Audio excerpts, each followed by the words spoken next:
Poder sin límites de Anthony Robbins traído para ustedes por Despertar Audiolibros. Capítulo 2. La diferencia en que se resume toda la diferencia. Pasa algo curioso en la vida. Cuando uno se niega a aceptar nada que no sea lo mejor, muy a menudo lo consigue. Conducía por la carretera a 120 por hora cuando ocurrió. Se distrajo con algo que estaba al margen del camino y cuando volvió a mirar en la dirección de la marcha, apenas le quedaba un segundo para reaccionar. Era casi demasiado tarde. El gran camión que iba delante frenó de pronto. Para salvar la vida tumbó la motocicleta iniciando un patinazo angustioso, que le pareció eterno. Se vio a sí mismo en cámara lenta, pasando por debajo del camión. Pero sucedió lo peor. El depósito de gasolina perdió el tapón, y el combustible se derramó y encendió. Cuando volvió en sí se halló en la cama de un hospital, traspasado por el dolor, incapaz de moverse y sin atreverse casi a respirar. Las 3/4 partes de su cuerpo estaban cubiertas de horribles quemaduras de tercer grado. Pero él se negó a rendirse. Luchó por salvar la vida, y luego por reanudar su carrera profesional, pero solo para recibir otro golpe abrumador. Un accidente de avión le dejó paralizado de la cintura para abajo para toda la vida. En la existencia de todo individuo, hombre o mujer, hay un momento de reto a ultranza, un momento en que se ponen a prueba todos los recursos de que disponemos, en que la vida parece absolutamente injusta. Un momento en que nuestra fe, nuestros valores, nuestra paciencia, nuestra comprensión, nuestra perseverancia se ven forzados hasta el límite. Y aún más allá. Para algunos, una prueba así es una oportunidad de convertirse en individuos mejores, otros dejan que la experiencia les destruya. ¿Se ha preguntado alguna vez a qué se deben las diferentes maneras en que los humanos responden a los desafíos de la existencia? Yo sí, y muy a menudo. Desde siempre me han fascinado los motivos de la conducta humana tal como es, y desde que tengo uso de razón me obsesiona descubrir por qué ciertos hombres y mujeres sobresalen entre quienes les rodean. ¿De dónde salen los líderes y los triunfadores? ¿A qué se debe que muchos vivan felices pese a las peores adversidades, mientras otros que, en apariencia, lo tienen todo están llenos de desesperación, rabia y depresiones? Permita que le cuente otra historia, y observemos las diferencias entre los dos protagonistas. Se trata de un hombre que parece favorecido por la suerte. Es un profesional del espectáculo, fabulosamente rico y que tiene muchos seguidores. A los 22 años de edad fue el miembro más joven de la famosa compañía de comedias Second City de Chicago. Casi enseguida se convirtió en la estrella de la compañía. No tardó en tener un gran éxito en los escenarios de Nueva York. Durante la década de los 70 se convirtió en uno de los grandes triunfadores de la televisión, y luego en uno de los actores cinematográficos más cotizados. Se pasó al campo de la música y el triunfo fue inmediato. Tiene docenas de amigos que le admiran, una esposa amante y magníficas casas en la ciudad de Nueva York y en la isla de Martha's Vineyard, lugar de descanso de los famosos. A primera vista posee todo lo que una persona podría ambicionar. ¿Cuál de los dos preferiría ser? Difícilmente nadie se pondría en el lugar del primero. Pero deje que le cuente más cosas de esos dos hombres. El primero es una de las personas con más vitalidad, fuerza y éxito que conozco. Se llama W. Mitchell y vive actualmente en Colorado. Desde su terrible accidente de moto, ha conocido más triunfos y alegrías que muchos otros en toda la vida. Cultiva unas relaciones personales magníficas con algunos de los personajes más influyentes de los Estados Unidos. Ha ganado millones en los negocios. Incluso presentó su candidatura a un escaño en el Congreso, pese a tener el rostro grotescamente desfigurado. La consigna de su campaña: "Vóteme para el Congreso y no seré solo un guapo más". Hoy día mantiene una relación fabulosa con una mujer muy especial y se encuentra en plena campaña para el cargo de vicegobernador de Colorado. La otra persona es alguien que le resultará familiar, y que probablemente le ha proporcionado a usted bastantes horas de esparcimiento y alegría. Se llamaba John Belushi. Era uno de los cómicos más celebrados de nuestra época, y uno de los grandes triunfadores de la industria del espectáculo durante la pasada década. Belushi supo enriquecer las vidas de muchos, pero no la suya propia. Cuando falleció, a la edad de 33 años, como consecuencia de lo que el forense llamó una intoxicación aguda de cocaína y heroína, pocos de los que le conocían bien se sorprendieron. El hombre que lo tenía todo se había convertido en un toxicómano que aparentaba muchos más años de los que tenía. Exteriormente, no le faltaba nada de nada. Interiormente, estaba vacío desde hacía muchos años. Los ejemplos así abundan. ¿Conoce el caso de Pete Strudwick? Nacido sin manos ni pies, se ha convertido en un especialista de la maratón que ha corrido ya 40.000 kilómetros. Recordemos la asombrosa historia de Helen Keller. No recordemos a Candy Leitner, la fundadora de Madres contra el Alcohol al Volante. Después de vivir una tragedia horrible ya que una hija suya murió atropellada por un conductor borracho, creó una organización que habrá salvado cientos y quizá miles de vidas. En el otro extremo de la escala, recordemos a seres como Marilyn Monroe o Ernest Hemingway, que tuvieron éxitos fabulosos y acabaron destruyéndose a sí mismos. Por tanto, yo le pregunto a usted, ¿en qué consiste la diferencia entre quienes tienen lo que hay que tener y quienes no, entre quienes hacen lo que hay que hacer y quienes no? ¿Por qué unos superan adversidades tremendas, inconcebibles, y convierten sus vidas en un triunfo, mientras otros, pese a contar con todas las ventajas, las convierten en un desastre? ¿Cómo consiguen algunas personas que todas las experiencias repercutan a su favor, mientras para otras cualquier experiencia actúa en contra de ellas? ¿En qué consiste la diferencia entre W. Mitchell y John Belushi? ¿Cuál es la diferencia en que se resume toda la diferencia en cuanto a calidad de la vida? Estas preguntas siempre han sido mi obsesión. A medida que iba madurando pude observar a individuos que poseían grandes riquezas de toda especie, magníficos empleos, relaciones estupendas y buena presencia. Necesitaba saber por qué para ellos la vida era tan distinta de la mía y la de mis amigos.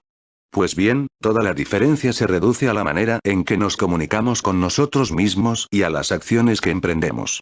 ¿Qué hacemos cuando, tras poner todas nuestras fuerzas en el intento, las cosas nos siguen saliendo mal? Quienes triunfan no tienen menos problemas que quienes fracasan. Las únicas personas que no tienen problemas son las que están en el cementerio. Lo que distingue el fracaso del éxito no son las cosas que nos pasan. La diferencia estriba en cómo percibimos lo que pasa y qué hacemos en consecuencia. Cuando su organismo le comunicó a W. Mitchell la información de que estaba cubierto de quemaduras de tercer grado en un 75%, pudo elegir entre varias maneras de interpretar esa información.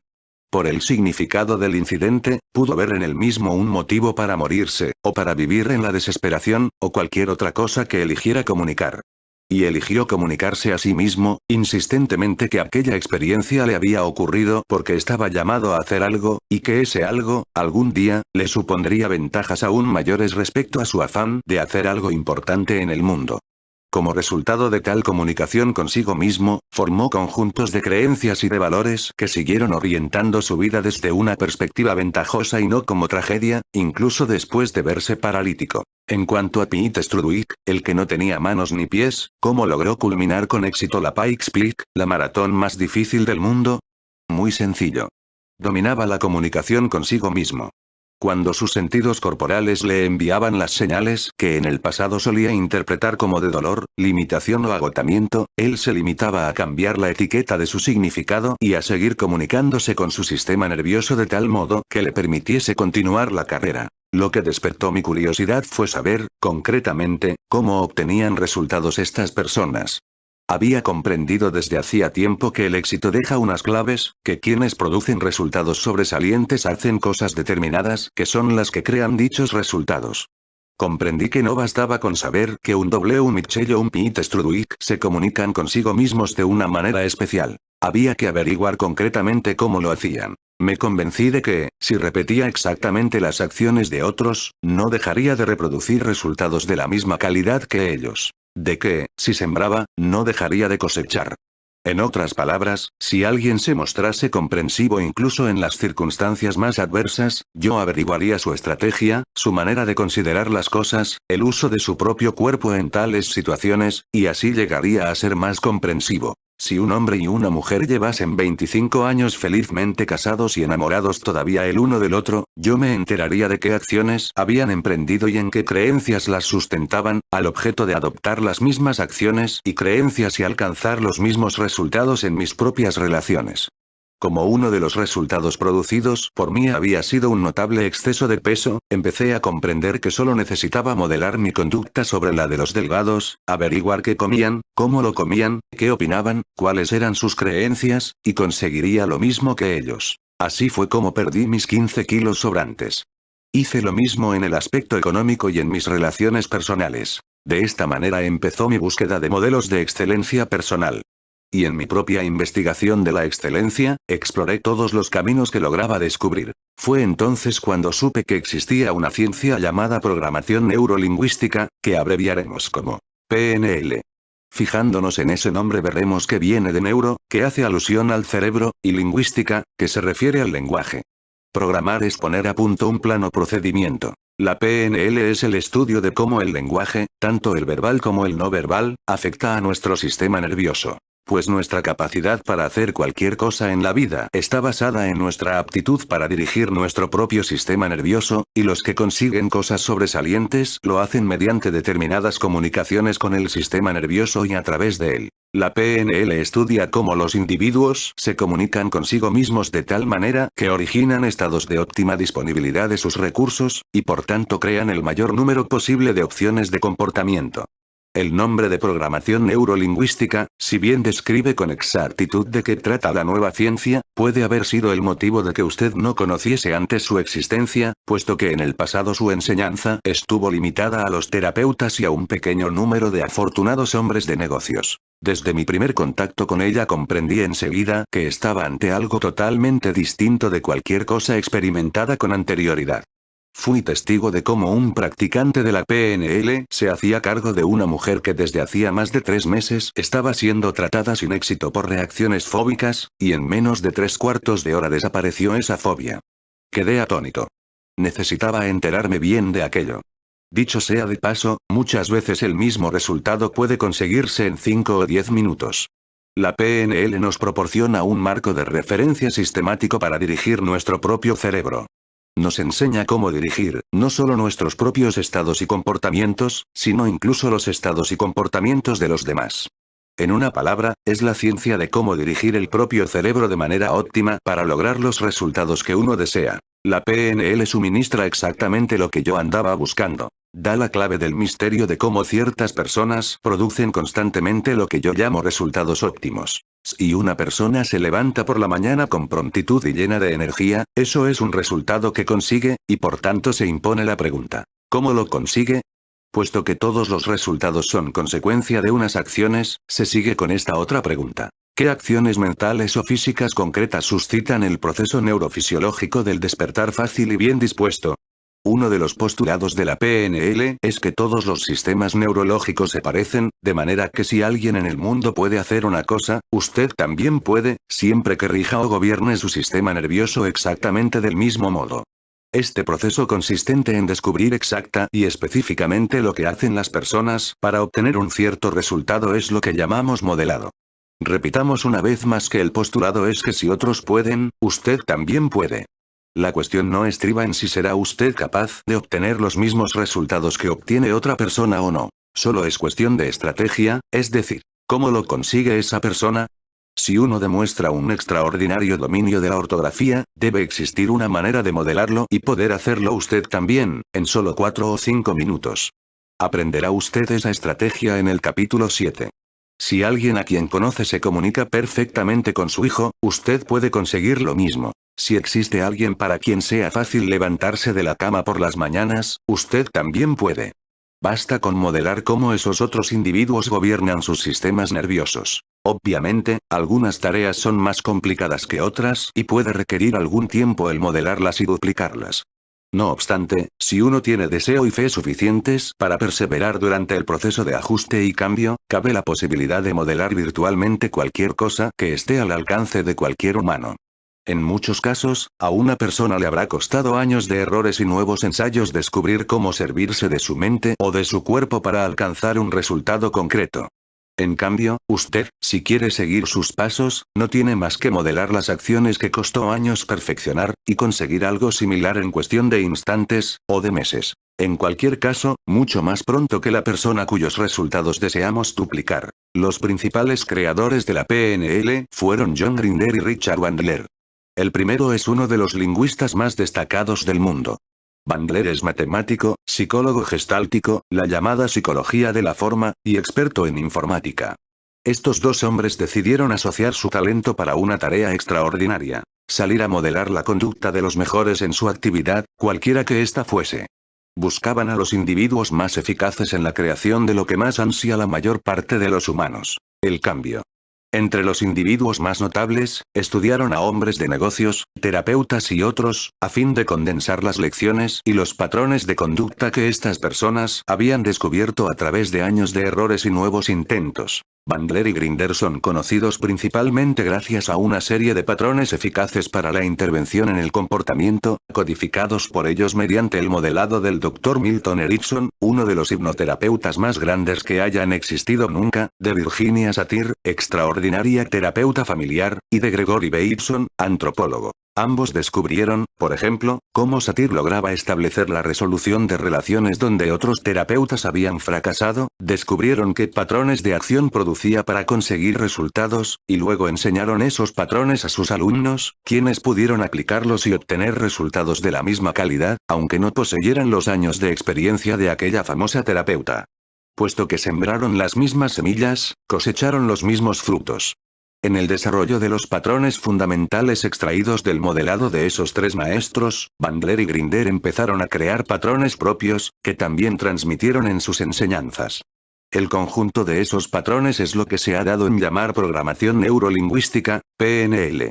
Esos dos genios hicieron mucho más que suministrarnos una serie de patrones potentes y eficaces para producir el cambio.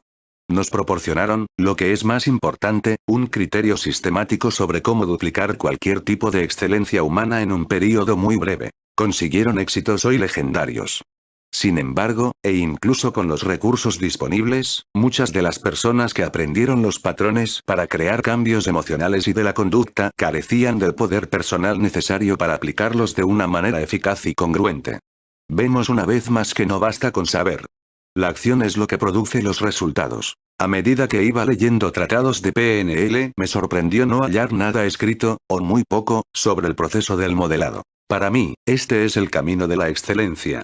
Significa que si veo que alguien en el mundo consigue un resultado que yo deseo, yo también puedo producir lo mismo si estoy dispuesto a pagar el precio correspondiente en tiempo y esfuerzo. Si lo que uno quiere obtener es el éxito, debe encontrar la manera de modelar su conducta sobre la de los triunfadores conocidos. Es decir, averiguar lo que hicieron y más concretamente cómo utilizaron su cerebro y su cuerpo para alcanzar los resultados que uno desea duplicar.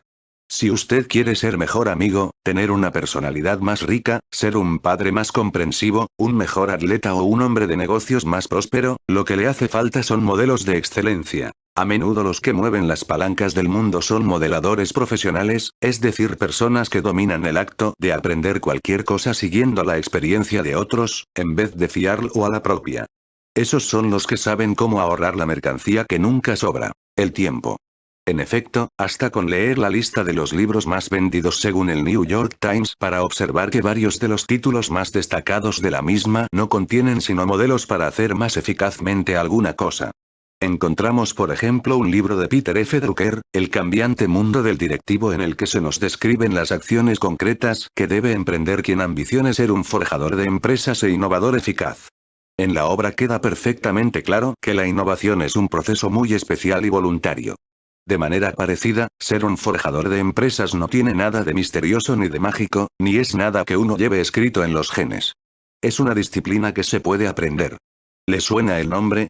Se le considera uno de los fundadores de la doctrina empresarial moderna, gracias a su talento para el modelado. El ejecutivo al minuto, de Kenneth Blanchard y Spencer Johnson, es un modelo para la comunicación humana y para la gestión sencilla y eficaz de las relaciones humanas de cualquier tipo. Fue obtenido mediante el modelado de varios de los ejecutivos más eficaces de los Estados Unidos.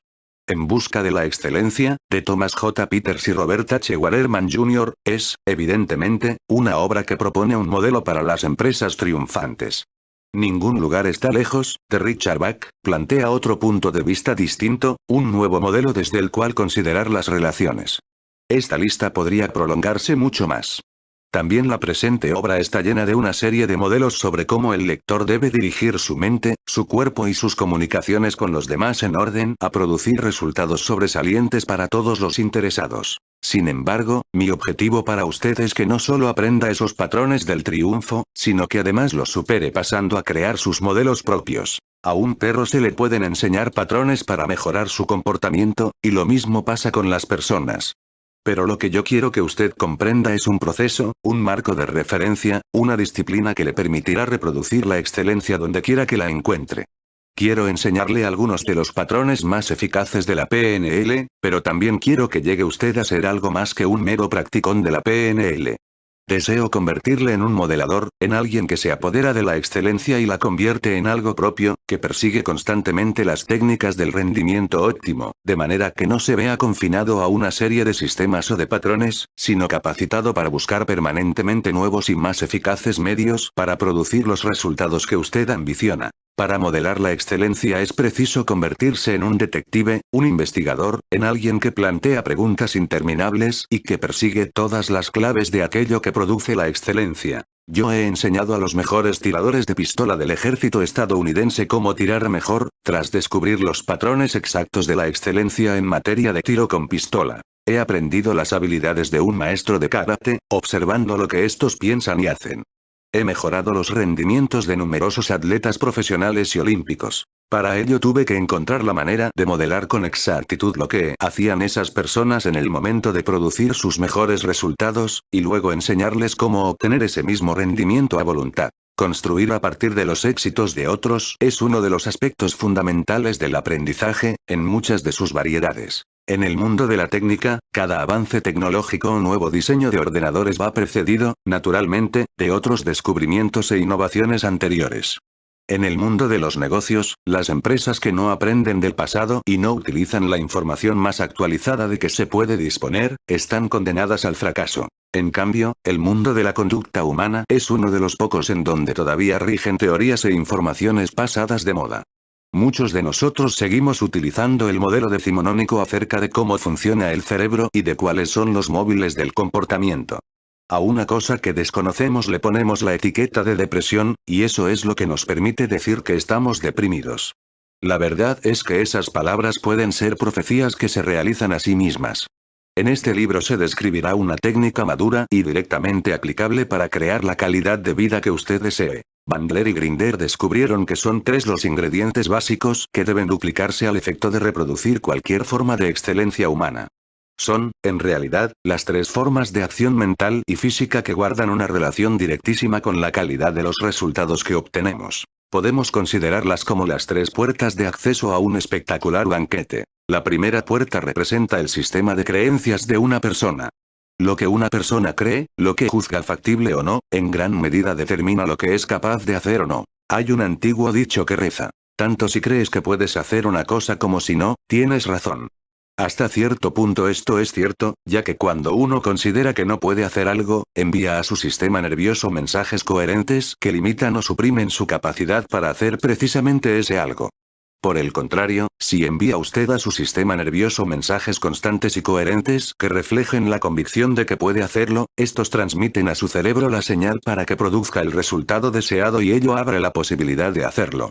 Así que si uno logra modelar el sistema de creencias de una persona, habrá dado el primer paso para actuar como lo hace el modelo y producir un resultado similar. En el capítulo 4 consideraremos más detenidamente los sistemas de creencias. La segunda puerta que debe abrirse es la de la sintaxis mental de una persona. La sintaxis mental es el modo en que los individuos organizan sus pensamientos.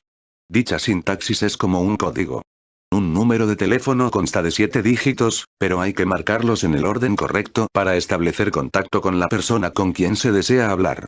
Lo mismo se aplica cuando uno quiere establecer contacto con aquella parte de su cerebro y de su sistema nervioso que más eficazmente puede ayudarle a lograr la reacción que se propone conseguir. Un caso evidente es el de la comunicación interpersonal. Muchas veces las personas no se comunican bien entre sí porque utilizan distintos códigos, distintas sintaxis mentales.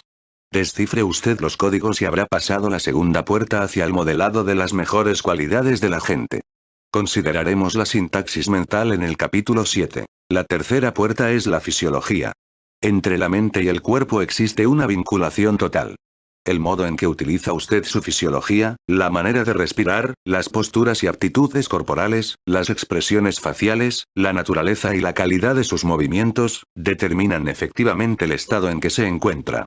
Y este, a su vez, determina la variedad y la calidad de los comportamientos a su alcance. Estudiaremos la fisiología desde ese punto de vista en el capítulo 9. En realidad, nunca dejamos de modelar. ¿Cómo aprenden a hablar los niños? ¿Cómo aprende un atleta joven de otro más avanzado? ¿Cómo aprende a estructurar su compañía el empresario en ciernes? He aquí un ejemplo sencillo de modelado, tomado del mundo empresarial. En este mundo, muchos ganan mucho dinero gracias a lo que yo llamo el lago diferencia de fase. Estamos en una cultura lo bastante homogénea como para que lo que funciona en un lugar funcione también, a menudo, en otro. Si alguien ha montado un negocio próspero vendiendo pastas de chocolate en un punto céntrico de Detroit, muy probablemente el mismo negocio podría ir bien en un punto céntrico de Dallas. Si un servicio de mensajeros consigue hacerse famoso en Chicago vistiendo a sus empleados con un uniforme llamativo, es probable que se consiguiera lo mismo en Los Ángeles o en Nueva York. Lo único que hacen muchos de quienes triunfan en los negocios consiste en descubrir algo que haya servido en algún lugar y repetirlo en otra parte antes de que haya pasado la fase o período de gracia. No se necesita sino adoptar un sistema probado y duplicarlo, o lo que tal vez sería mejor, perfeccionarlo. Quienes actúan así tienen el éxito virtualmente garantizado. Los modeladores más grandes del mundo son los japoneses. ¿A qué se debe el estupendo milagro de la economía japonesa? ¿A las innovaciones brillantes? A veces. Pero si pasamos revista a la historia industrial de las 2 últimas décadas, veremos que muy pocos de los nuevos productos o de los avances técnicos más destacados tuvieron su origen en el Japón. Los japoneses se limitaron a tomar las ideas y los productos iniciados en los Estados Unidos, en una serie de casos que van desde los automóviles hasta los semiconductores, y tras un modelado meticuloso retuvieron los mejores elementos y perfeccionaron los demás. Un hombre a quien muchos consideran entre los más ricos del mundo es Adnan Mohamed Khashoggi. ¿Cómo lo consiguió? Muy sencillo. Tomando como modelos a los Rockefeller, a los Morgan y otros financieros de talla similar. Leyó cuanto pudo acerca de ellos, estudió sus creencias y modeló sus estrategias.